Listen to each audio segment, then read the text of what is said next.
queridos amigos, dando continuidade aos nossos estudos do Novo Testamento, estamos em plena expedição pelo discurso parabólico de Mateus.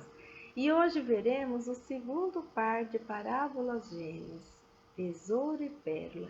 E para o nosso estudo, trouxemos interpretações, olhares, ponderações de vários autores e estudiosos dos ensinos do Mestre, aos quais nós acrescentamos o nosso olhar pessoal para juntos compreendermos melhor as belíssimas lições da Boa Nova. Vamos lá? Tesouro e pérola são conhecidas como parábolas gêmeas porque guardam as suas semelhanças, mas assim como todas as crianças gêmeas têm as suas peculiaridades, Lockyer, citando Butterick, nos diz que suas semelhanças e diferenças podem ser mais bem demonstradas se forem estudadas juntas, e por isso nós as agrupamos nesse estudo. A primeira parábola, o tesouro. Capítulo 13, versículo 44, o reino dos céus é semelhante a um tesouro escondido no campo, que um homem encontra e torna a esconder, e na sua alegria vai e vende tudo quanto possui e compra aquele campo. E a palavra que podemos destacar nessa parábola é alegria, que nos remete à ideia de intensidade nas ações aqui percebidas. Tesouro. Tesouro é tudo aquilo a que é atribuído um grande valor. O tesouro pode ser representado por ouro, pedras preciosas, obras de arte, objetos raros, aos quais podem ser, então, como dissemos, atribuídos um grande valor monetário. E precisamos de algumas informações culturais para entendermos o contexto da época e compreendermos melhor essa similitude. Jeremias vem nos dizer que, em virtude das guerras na região da Palestina, era costume enterrar objetos de valor. Então, enterrava-se objetos para preservá-los, protegê-los das invasões e das guerras. Snodgrass também vem reafirmar sobre esse costume de esconder dinheiro e bens de valor embaixo da terra, especialmente nos períodos de incerteza como guerras. E ele ainda nos diz que Flávio Josefo, o historiador, nos relata das riquezas escondidas pelos judeus e dos esforços que os romanos faziam para encontrá-las. E Snodgrass nos diz que a descoberta de um tesouro no mundo antigo era equivalente a ganhar na loteria nos dias de hoje. Vemos então o sentido do tesouro, literalmente falando, e algumas considerações históricas e culturais, mas o tesouro pode ser também. Existe sim um outro sentido, um sentido figurado. Michel Bourdieu vai nos dizer que o tesouro pode ser o valor que motiva todas as renúncias. O tesouro é o que mobiliza o coração, o objeto das afeições, o que faz viver e que, portanto, vale a pena poder investir a fundo para possuí-lo. Como fará o personagem da parábola? E lembrando o que está lá em Mateus, capítulo 6, versículo 21, pois onde está o seu tesouro, aí também estará o seu coração. Tesouro, então, pode ser compreendido como esse valor que motiva todas as renúncias. E confabulando um pouquinho, será que pode ser considerada antiética a atitude daquele que encontrou o tesouro? E existe muita discussão e controvérsia acerca desse assunto. Alguns estudiosos acham que sim, a atitude daquele homem foi imoral. Snodgrass vem trazer a informação que Derrida defende que as atitudes do homem são morais e legais em função das regulamentações rabínicas acerca dos achados e dos levantamentos. Ele defende, Derrida, a ideia de que o proprietário da terra ainda não havia levantado o tesouro de dentro da terra. Então, ele não tinha tomado posse. Portanto, ele não era o seu proprietário real. Snodgrass vem nos dizer que os rabinos e outras fontes antigas analisam a propriedade desses bens encontrados e o que pode e o que não pode ser declarado propriedade da pessoa que encontrou. Só que Snodgrass continua dizendo que essas discussões rabínicas elas não são específicas o suficiente a ponto de responder às questões levantadas por essa parábola. Então ele diz assim que se as atitudes do homem são imorais, né, na verdade elas são irrelevantes em termos da mensagem, porque ele questiona assim que se a legalidade tivesse alguma relação com a mensagem, certamente ela teria recebido uma atenção maior. E esse não foi o foco da parábola. Então ele acredita que as pessoas da época consideraram as ações do homem legítimas e não tiveram muita dificuldade para compreender a mensagem da parábola. E aí ele ainda acrescenta: o tesouro obviamente não tinha qualquer relação com o proprietário e poderia ter estado debaixo da terra muitos anos, como nós vimos através dessas informações históricas e culturais, né? Não significava que aquele tesouro fosse daquele homem, pode ser de um antepassado e ele nem soubesse da existência daquele tesouro. MacArthur vai nos trazer uma ponderação muito feliz e importante acerca disso. Ele diz assim que se o homem não tivesse tido escrúpulos, ele teria feito o quê? Pego o tesouro e simplesmente sumido. Ou então pego parte do tesouro e comprado o campo. Ele não fez isso. Ele devolveu o tesouro integralmente, de maneira intacta à terra. Foi, vendeu tudo o que possuía e comprou o campo, garantindo assim a posse incontestável do tesouro. E eu acredito que com essas ponderações de MacArthur, juntamente com as ponderações de Snodgrass, que diz que se o foco da parábola fosse a ilegalidade da atitude do homem, ela teria tido maior atenção.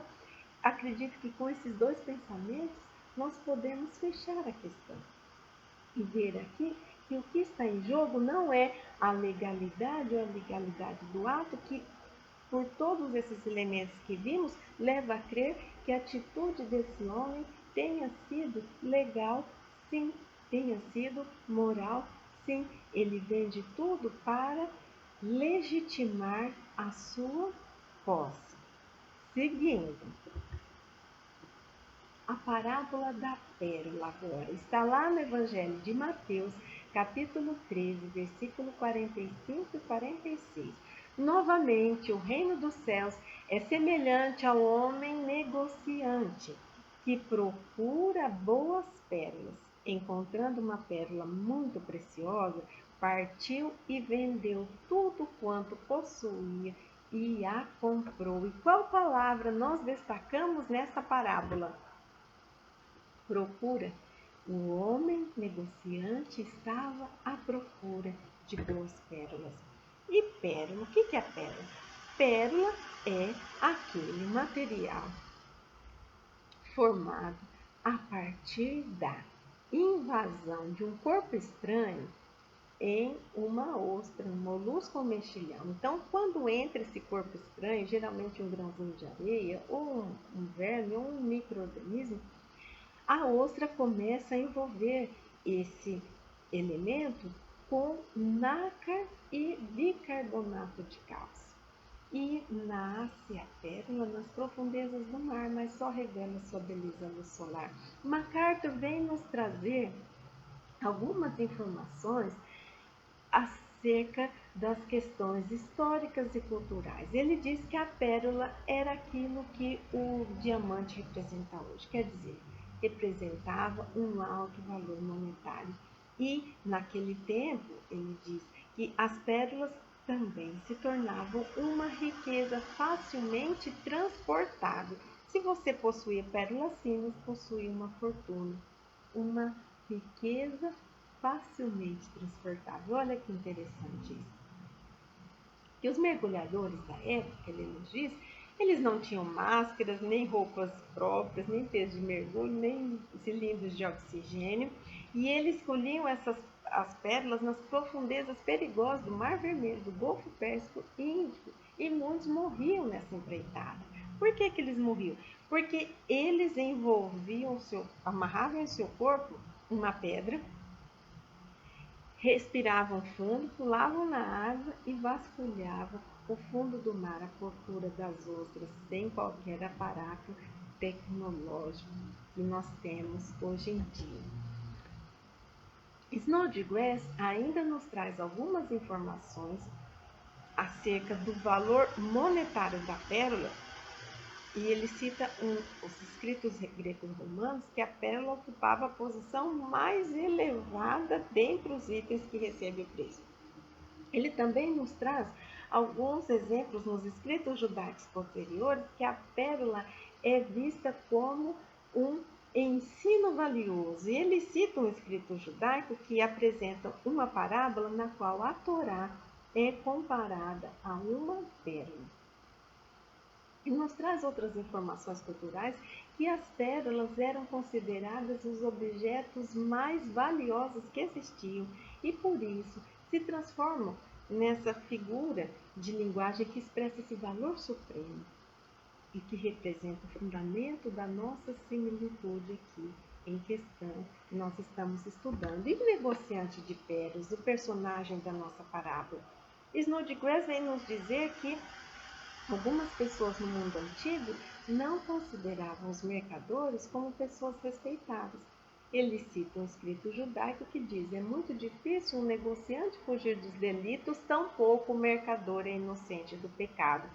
A maioria considera que a parábola trata de um homem que negociava a nível de atacado. MacArthur comunga também da opinião de Snodgrass e também acredita que ele era um atacadista que viajava de cidade em cidade, vasculhando mercados, portos de pesca, feiras à procura das pérolas de altíssima qualidade para revendê-las. Mas o negociante de pérolas pode ser também Eliane Alves Batista, uma escritora, autora espírita, vem nos dizer que nós podemos ser o próprio negociante nesse comércio divino, tentando buscar as pérolas nas regiões mais profundas do mar da nossa intimidade. Ela nos diz que essa parábola nos remete a refletir sobre a nossa caminhada em busca desse reino dentro de nós, apesar de todos os desafios que encontramos pelo caminho. Aqui também um sentido figurado para esse personagem. Interpretação conjunta, colocando a parábola do tesouro e da pérola lado a lado. Quais são as suas semelhanças? O que tornam semelhantes são o próprio relato e as experiências que elas descrevem de um lado e de outro. A descoberta de um bem precioso que leva a vender tudo a fim de poder fazer a sua aquisição. Então, os relatos são semelhantes, são duas pessoas que encontram, um estava procurando, outro não, mas encontram algo valioso, vendem tudo para adquirir esse objeto valioso. Snodgrass vem nos dizer que, com intensidades diferentes, ambas reforçam o ensino a respeito do reino. Por que com intensidades diferentes? Lembram quando destacamos a palavra alegria na parábola do tesouro? A alegria vai intensificar a descoberta e toda a reação seguinte que leva o personagem a adquirir o campo para assim poder ter a posse legítima do tesouro. E agora as diferenças, lado a lado. Na parábola do tesouro, o tesouro, quer dizer, o objeto encontrado, é o ponto de partida na analogia. Como se inicia a parábola do tesouro? O reino dos céus é semelhante a um tesouro escondido. Na parábola da pérola, o reino dos céus é semelhante a um negociante, a um homem negociante, né? Então, o ponto de partida, os pontos de partida são diferentes. A alegria na parábola do tesouro é enfatizada. E na sua alegria vai e vende tudo. a alegria omitida na parábola da pérola. O homem não estava procurando um tesouro, só que o negociante está procurando deliberadamente por pérolas preciosas. A parábola do tesouro menciona 2 vezes que o tesouro estava escondido, e esse detalhe não tem qualquer importância na segunda parábola. E encontrar na parábola do tesouro é um acidente. Provavelmente, se o tesouro estava embaixo da terra, esse homem nos leva a crer que esse homem estivesse cavando. E o encontrar na parábola da pérola é uma busca intencional. Né? O homem, o negociante, estava deliberadamente, como vimos, procurando por ele. Qual a ênfase da parábola? Será que a parábola enfatiza a descoberta, quer dizer, o tesouro, a pérola, ou a parábola enfatiza a reação dos personagens? O que vocês acham? Vamos trazer a opinião de alguns autores estudiosos. Gorgi vai nos dizer que se a ênfase fosse a descoberta, a parábola poderia terminar aí. Mas que a parábola acentua a reação dos personagens. Ele vai, vende tudo o que possui e compra. Então, ele nos diz que a atenção se dirige comumente ao que se passa depois da descoberta e não antes da tomada de posse. Ele ainda vai nos dizer que as parábolas falam da resposta humana à oferta de Deus, do acolhimento do reino de Deus. E eu aqui acrescentaria que as parábolas do tesouro e da pérola tratam do reconhecimento do valor do reino de Deus para as pessoas, porque é a partir do reconhecimento que nós conseguimos ter todas essas outras reações, todos os passos seguintes que veremos um pouco mais à frente. Snodgrass, ainda sobre esse questionamento, vem dizer, e aqui ele está se referindo à parábola do tesouro, que a ênfase está no comportamento da pessoa, né? Porque ele descobriu algo que estava oculto, que valia mais do que tudo o que possuía, e tomou todas as medidas para adquirir o achado. Gorgi, aqui já se referindo às 2 parábolas, diz que nelas houve uma apropriação que requereu uma desapropriação total. E ele nos diz que o acolhimento do reino de Deus não poderia se acomodar por meias medidas. Olha que lindo isso, né? O acolhimento do reino com esse poder transformador de uma criatura. Agora, qual a analogia das parábolas? O reino dos céus é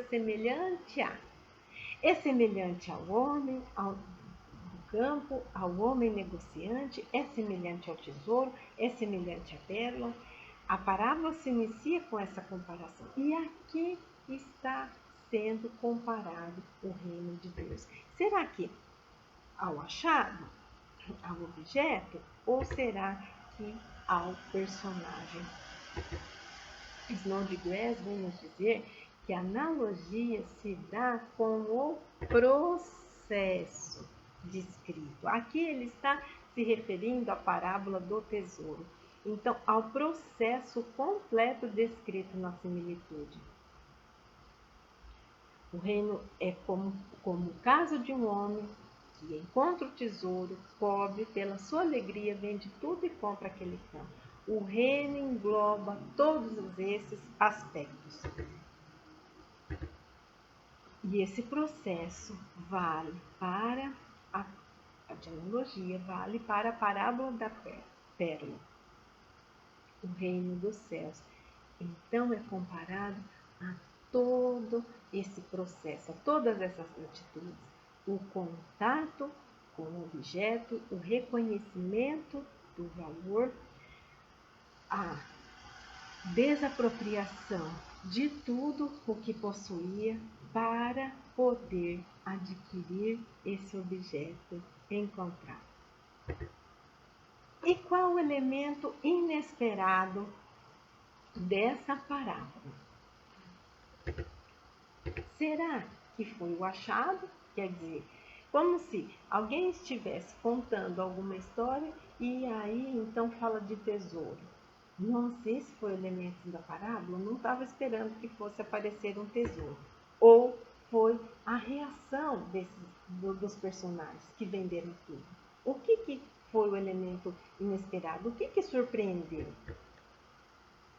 Aqui, Gordy, se referindo à parábola da pérola, fala que não é a procura pela compra do objeto inesperado, destaca-se que, para poder comprar, é preciso vender tudo. Então, o elemento inesperado da parábola é essa reação, é essa atitude de vender tudo. Mas aí, o que significa vender tudo? Será que dispor de todos os bens que possui? Será que é isso? Será que é desapegar-se das coisas materiais, abandonar as velhas práticas, renunciar às coisas desse mundo, modificar a forma de enxergar e interagir com o mundo, abandonar os sistemas anteriores? Nenhuma das alternativas anteriores. Snodgrass nos traz uma ponderação muito importante acerca de vender tudo. Ele diz assim, que a informação de que o negociante vendeu tudo pode ser uma hipérbole, quer dizer, pode ser um exagero, que seria até uma característica das parábolas, mas se assim for, reforça que o reino não pode se enquadrar a nenhuma forma de sistema anteriormente existente. Todos os outros sistemas precisam ser abandonados para que o reino seja experimentado. Então, para que o reino seja experimentado, é necessário o quê? A transformação da criatura. Existe uma adaptação de uma famosa música popular brasileira, e essa adaptação se chama Bom Solo. E um pedacinho dessa música diz assim, que quando o Evangelho entrou no meu coração, liberto fui daquele pesado grilhão que me prendia àquela velha criatura. O bem vive em mim agora. É isso. Quando o Evangelho, quando esse reino de Deus, representado pelos ensinos valiosos, pelas verdades eternas trazidas por Jesus, adentra os nossos corações, é acolhido por nós, ele já não cabe mais naquela velha criatura. É preciso que abandonemos tudo, as velhas crenças, os velhos valores, aquela velha maneira de agir, pensar e sentir, e passemos a agir em conformidade com os ensinos de Jesus, esse valioso tesouro que ele legou à humanidade. E aqui algumas passagens acerca do vender tudo, onde Jesus nos remete a essa ideia de abandonar tudo para segui-lo. Snodgrass nos lembra algumas aqui, dizendo que as similitudes são ainda uma reminiscência de passagens que descrevem os discípulos como pessoas que descobriram o tesouro do reino e abandonaram tudo para seguir Jesus. Então, no Evangelho de Mateus, capítulo 4, versículo 20, então eles, deixando logo as redes, seguiram. Em Mateus, capítulo 16, versículo 24, então disse aos seus discípulos, se alguém quiser vir após mim, renuncie-se a si mesmo, tome sobre si a sua cruz e siga-me. E lembrando um pouquinho mais, em Mateus, capítulo 19, versículo 21, aquela famosa passagem do jovem rico, que aproxima-se de Jesus, perguntando o que era preciso fazer para ele ganhar a vida eterna. E Jesus diz assim para ele, se queres ser perfeito, vai, vende tudo o que tens e dá aos pobres, e terás um tesouro no céu, e vem e serve-me. E aqui nós ficamos tão preocupados e falamos assim, meu Deus, será que para seguir Jesus é necessário que nos despojemos de todos os bens materiais, que abdiquemos disso, porque senão nós não estaremos ao lado do Mestre? E aí Kardec, comentando essa passagem do jovem rico, lá no Evangelho segundo o Espiritismo, capítulo 16, item 14, intitulado Desprendimento dos bens terrenos, vai nos dizer o quê? Que o Senhor não ordena abdicar do que se possui para se reduzir à mendicidade voluntária e tornar-se uma carga para a sociedade. Então, Jesus não está nos convidando a essa mendicância, né? Pois ele estaria sim uma carga para a sociedade. E aí Kardec completa, agir assim seria compreender mal o desapego dos bens terrestres, porque não é pela posse dos bens terrestres que nós entraremos ou deixaremos de entrar no reino dos céus, ganharemos ou não ganharemos a vida eterna, evoluiremos ou não. É pelo uso, ou seja, pelo bom uso desses bens, né? E Kardec continua dizendo que é um egoísmo de outro gênero agir dessa maneira, porque é se isentar da responsabilidade que a fortuna faz pesar sobre aquele que a possui. Mas então o que significa vender tudo? Porque já vimos que não precisa ser interpretado na literalidade. Mais algumas ponderações de alguns autores. Gorgui está nos dizendo que isso não significa que todos terão necessariamente de renunciar a tudo, mas as parábolas, forçando a linha até o externo, mostram até onde deve estar pronto aí alguém que se abre ao Evangelho. Jeremias vai nos dizer que a boa nova arrebata e gera grande alegria, orienta toda a vida para a consumação da comunhão com Deus e opera entrega apaixonada. Snodgrass vai nos dizer que o reino é um achado fortuito, merecedor de um investimento completo da nossa parte. Mas é tudo isso lindo, mas o que significa vender tudo? O que é isso? Eliane Alves Batista vem nos dizer que vender propõe a desvinculação, o desapego que liberta.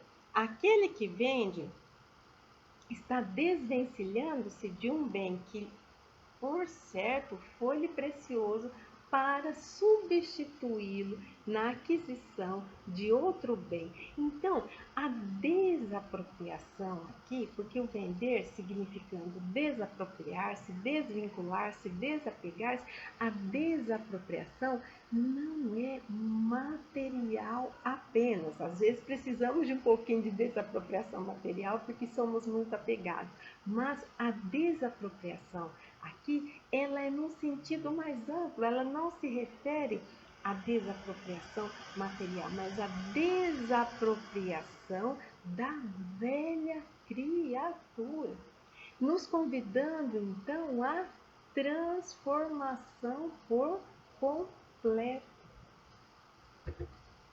E agora, aqui dando sequência à nossa interpretação conjunta, a mensagem positiva e alegre das parábolas do tesouro e da pérola, elas vêm envelopada, quer dizer, elas vêm envolvidas pela mensagem do juízo das parábolas do joio, do trigo e da rede. Porque nós vimos que essas parábolas, elas estão entre a parábola do tesouro, do joio, do trigo, e da rede. E essas parábolas do trigo, do joio e da rede, elas trazem uma mensagem de um reino escatológico que nós veremos um pouquinho mais à frente. Nenhuma das parábolas explica a forma como se encontra o reino, porque um encontrou sem querer, o outro estava procurando, mas também não falou a forma.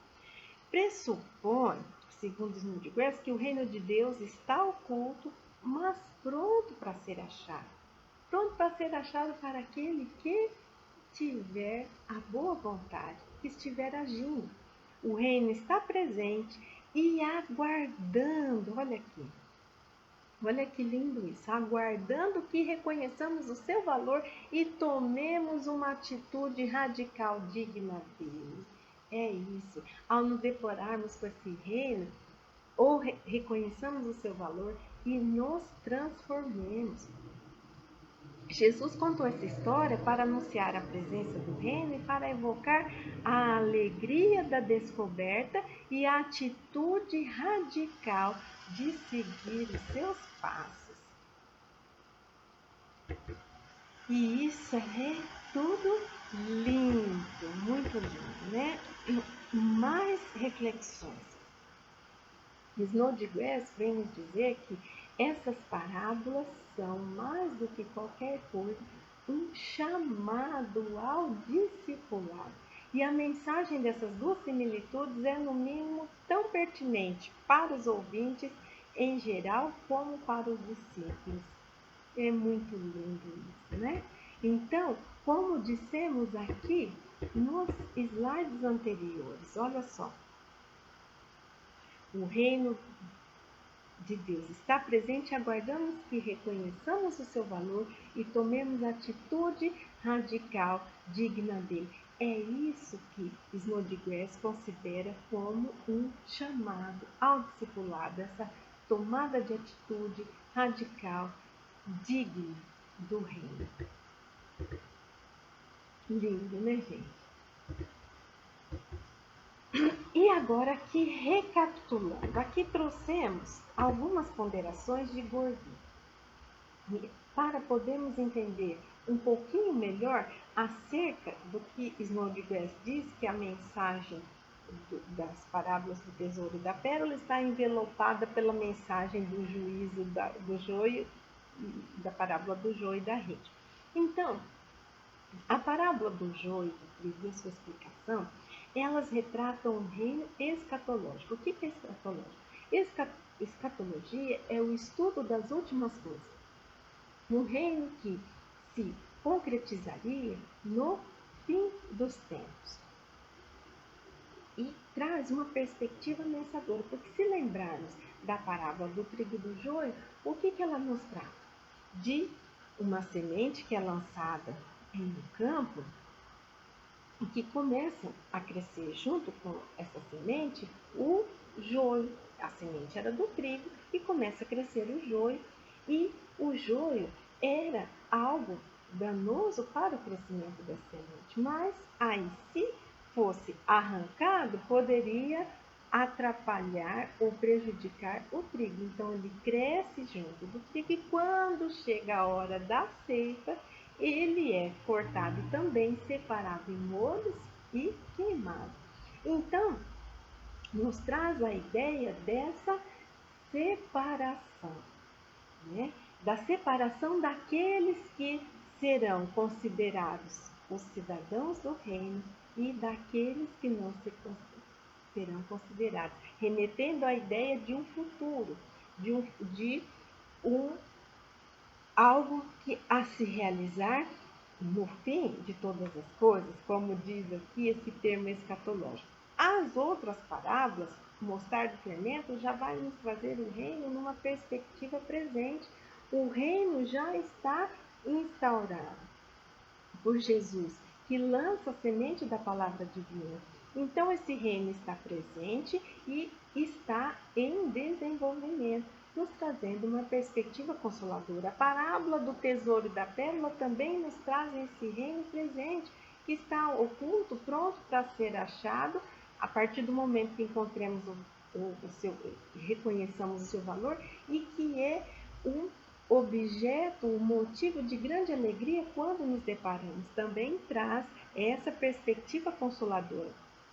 A parábola da rede nós a estudaremos logo em seguida, mas ela também trata, né, dessa separação, porque a rede é lançada, muitos peixes são abarcados ali naquela rede e depois separa-se aqueles que não estão bons e os lançam fora, também separando aqueles que seriam os cidadãos do reino daqueles que não, remetendo então a um reino escatológico que se cumpriria no fim de todas as coisas, trazendo também essa perspectiva ameaçadora. Segundo, então, assim, esses autores, lembrando, esses autores que não são espíritas, mas que trazem todo esse estudo teológico a respeito do reino e que é muito valioso para o nosso estudo também, porque nos trazem grandes contribuições. Poderíamos aqui comparar a esse reino escatológico com também ao período no qual estamos vivenciando e que passaremos de mundo de provas e expiações para um mundo de regeneração, em que já se começam a fazer as primeiras separações de trigo do joio. Por que não? Não é verdade? Seguindo com os nossos estudos. Aqui, Bourdieu faz uma observação também muito importante, comparando os personagens dessa parábola com essa passagem aqui do Evangelho de Marcos. E ele diz assim, que as parábolas podem ser lidas em relação aos dois polos do querigma. Querigma é a mensagem, né? Querigma é aquele anúncio das verdades da fé, né? Vamos dizer assim, do querigma evangélico fundamental. Então, ele nos diz o seguinte, e depois que João foi entre a prisão, veio Jesus para a Galiléia pregando o evangelho do reino de Deus. Aqui seria a boa nova vinda de Deus, segundo Bourdieu. E quando Marcos nos diz mais à frente, e dizendo, o tempo está cumprido, quer dizer, os propósitos de Deus estão sendo cumpridos, a intervenção divina para que isso acontecesse. E o reino de Deus está próximo, arrependei-vos e crede no Evangelho. E a reação dos dois homens, ele associa a esse arrependei-vos e crede no Evangelho.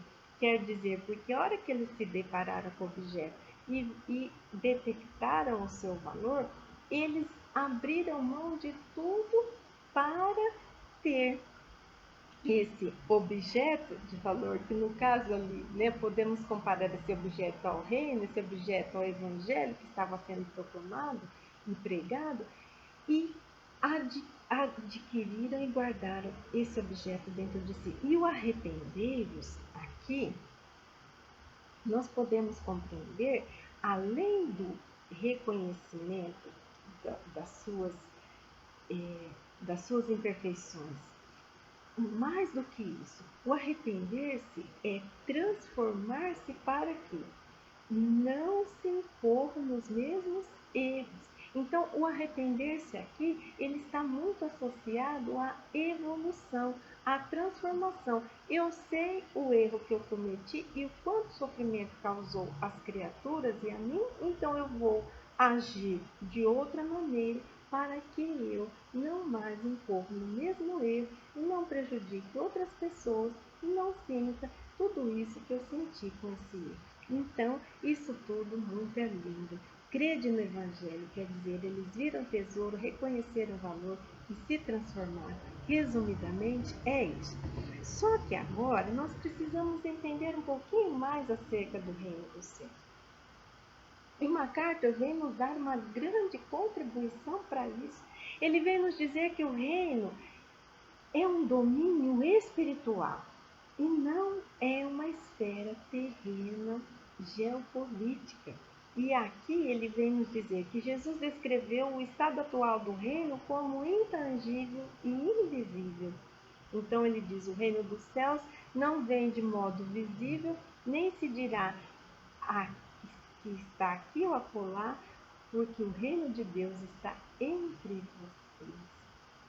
Em outro momento ele diz, o meu reino não é deste mundo. Então, não se refere a nenhuma esfera terrena, geopolítica. Aqui já vimos a diferença de reino dos céus e reino de Deus, no estudo da parábola do grão de mostarda, mas só relembrando que são termos sinônimos. O que acontece é que Mateus escrevia para leitores judeus, extremamente sensíveis ao uso direto do nome de Deus, por isso ele realiza a troca da palavra Deus por céus.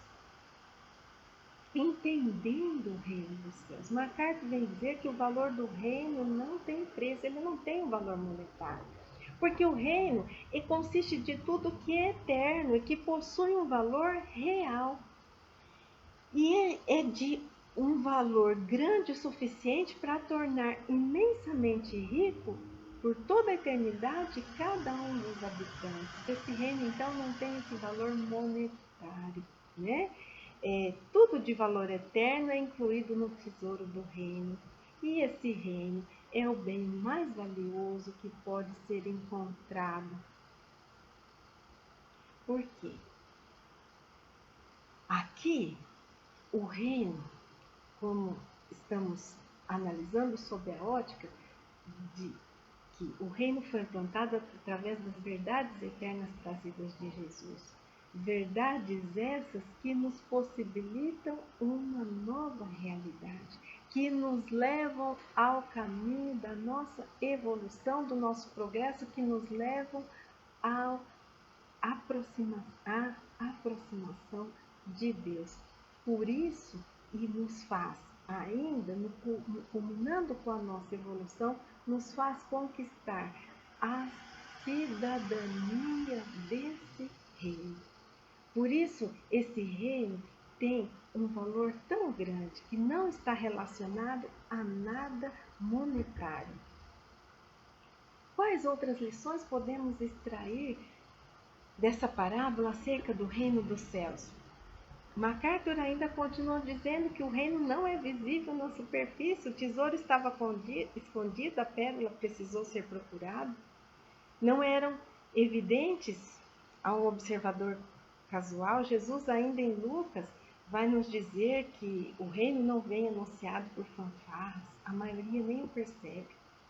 Não é possível nem mesmo ser apreciado pela maioria, pois o reino, seu real valor, permanece escondido das mentes e dos olhos carnais.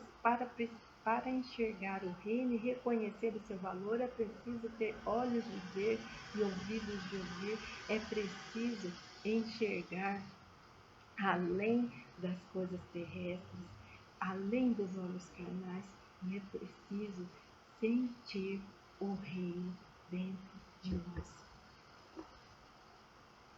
O reino é apropriado pessoalmente. E ele aqui, MacArthur, faz uma observação muito interessante, porque muitos acreditavam que, por fazerem parte da nação de Israel, eram automaticamente membros do reino do Messias. Não, esse reino precisa ser conquistado pessoalmente. O fruto e a prova necessária dessa união é o amor verdadeiro por Cristo, a submissão à sua autoridade e a sua confiança sincera nele. Você não é cidadão do reino dos céus se não foi levado a essa união. E aqui é uma observação: os dois personagens que conquistaram o tesouro e a pérola de grande valor, eles não hesitaram, eles agiram. E porque eles fizeram tudo para adquirir esses objetos, porque reconheceram o seu valor. Assim somos nós, não basta apenas conhecermos o Evangelho e sermos e declararmos cristãos, que já estamos então assim com o reino de Deus dentro de nós, já estamos assim na conquista da cidadania do reino. Não, são as nossas atitudes que determinarão isso. A nossa transformação é que determinará isso. O reino é a fonte real da alegria verdadeira. Quer dizer, esse reino que motiva toda essa alegria. Por quê? Porque a hora que a pessoa reconhece o valor do reino, ela percebe que é tudo que ela precisa para conseguir viver bem, para conseguir evoluir, para conseguir crescer. Ela vê que aquele reino, que aqueles ensinamentos, e aqui comparando sim a esse reino, sempre nessa perspectiva dos ensinamentos de Jesus, torna possível uma nova realidade para ela. Por isso que ela se alegra. E aqui uma carta vai nos trazer que o Senhor está reconhecendo o desejo básico, né, de todo mundo ser feliz, e ele ainda lembra de uma passagem de João, capítulo 15, 11, que nos diz o seguinte: tenho-lhes dito essas palavras para que minha alegria esteja em vocês e a alegria de vocês seja completa. A alegria é evidentemente o resultado natural da apropriação do tesouro. É aquela alegria que nós sentimos quando acolhemos os ensinamentos de Jesus no coração e os vivenciamos. Nem todos chegam ao reino pelo mesmo caminho. Realmente, porque um praticamente tropeça no reino, na parábola do tesouro, e o outro, na parábola da pérola, ele está procurando. Não existe, então, aqui ele fala, não existe razão para pensarmos que o homem no campo estava procurando um tesouro. Enquanto estava no campo, cuidava de sua vida e tropeçou na fortuna. Mas dá para entender que esse homem que estava no campo, ele estava agindo. Então, alguns parecem chegar ao reino quase que por acaso, outros são atraídos e investem tempo na busca consciente. E aqui destacamos que a oportunidade de encontrar o reino é dada por todos. Só que o que nós podemos aqui destacar? Todos. O homem no campo e tanto o negociante da pele, eles estavam agindo. E quando falamos aqui, para chegar ao reino, para encontrar esse reino que é acolhido primeiramente aos nossos corações, para chegarmos àquele reino onde as atitudes são exteriorizadas e há a mudança da realidade exterior, como vimos nos estudos da parábola do grão de fermento, do grão de mostarda e do fermento. Seguinte. Outras lições que podemos extrair acerca do reino. A fé salvadora tem um preço alto. Aqui MacArthur vai dizer que a fé genuína não é uma mera ideia ou um consentimento seletivo com o ensinamento de Jesus. É uma entrega pessoal à obra e à pessoa do Salvador. Então, uma reflexão primeiro.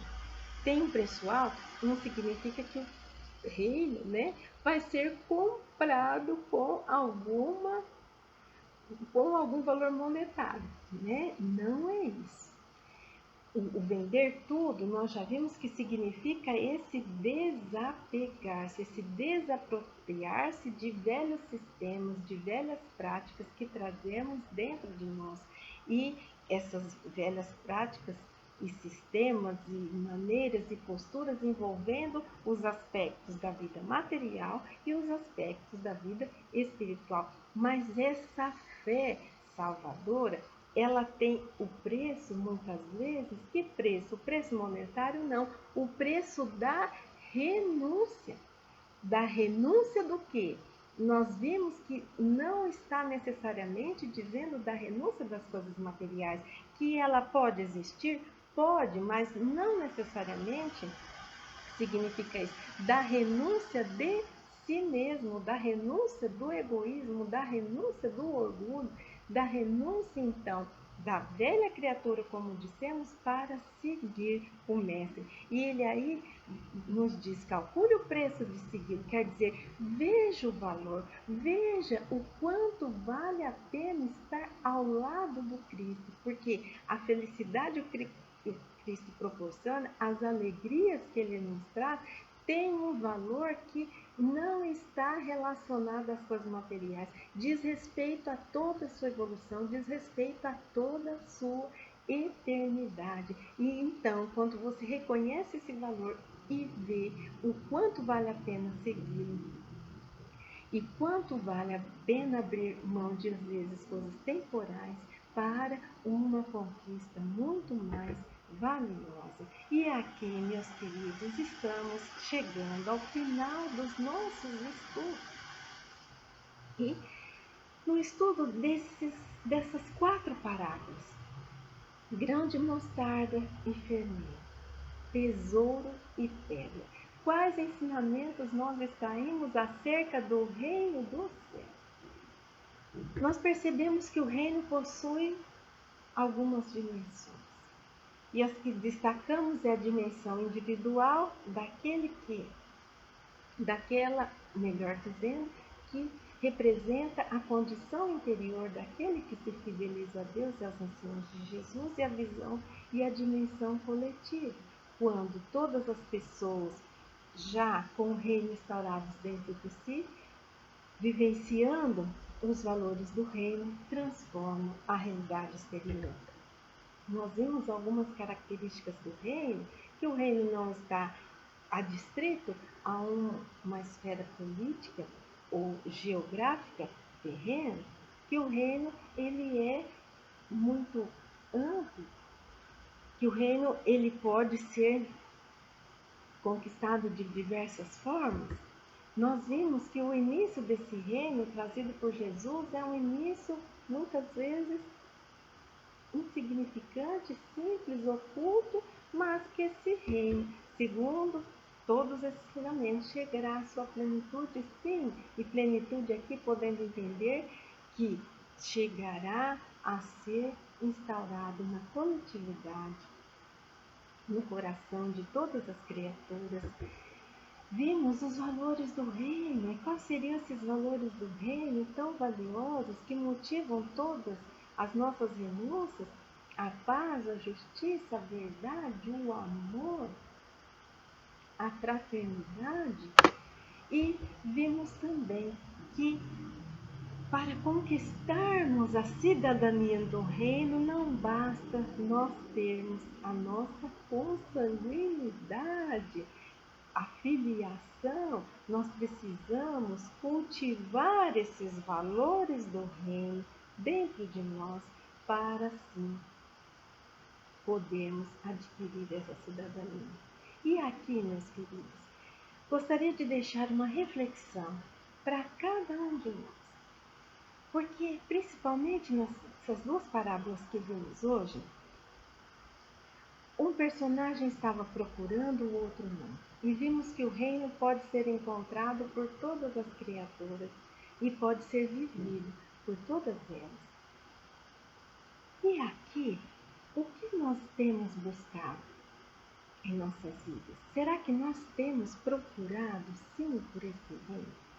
Por esse reino dentro de nós, que significa encontrar a centelha divina dentro de si e daí tirar todas as forças e que nos movimentam o ser, ou buscar sim por esse reino exterior através dos ensinos de Jesus e reconhecer o seu valor, guardar no coração e vivenciá-lo. Será que estamos buscando isso?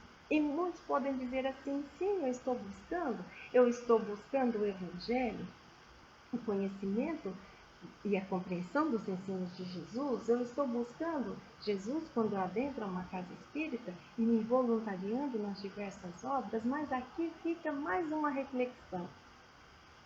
Quando Jesus indaga 2 discípulos de João Batista que começam a segui-lo, ele vira para eles e diz assim, o que buscar? Com qual intenção nós buscamos o conhecimento do Evangelho? Com qual intenção nós buscamos Jesus quando nos voluntariamos em uma casa espírita? Será que nós queremos aquela velha troca, aquela velha recompensa de que eu vou cumprir os meus deveres porque eu estou precisando receber uma graça, eu estou precisando de auxílio divino? E assim, para nós, uma reflexão acerca da nossa intenção quando buscamos. Que buscais? Indaga o Mestre Divino com voz repleta de ternura qual o motivo genuíno da vossa incessante procura. Que buscais, pergunta que se repete toda vez que preteris a presença do Pai Celeste em prol das ilusões pueris. Que buscais, através de vossas atitudes, tormento ou tranquilidade. Quem acumula virtudes possui a real felicidade. Que buscais, pelos caminhos que percorreis, tesouros ou transformação, os valores que elegeis revelam o vosso coração.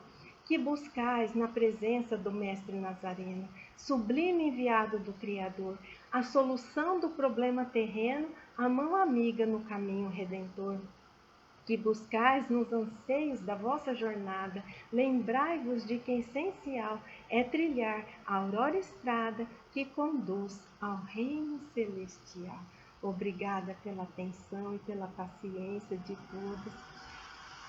Uma ótima semana de estudos e reflexões e até o próximo encontro.